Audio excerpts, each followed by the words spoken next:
Dia nanggap. Tak kena ke tak? Tak.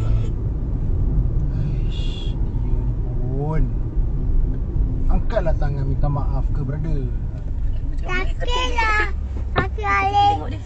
Alah ya ni orange. Kita orange. Bro, nampak tak bro? Nampak tak tadi? Nampak lah. Ha. Kalau aku duduk sini lah.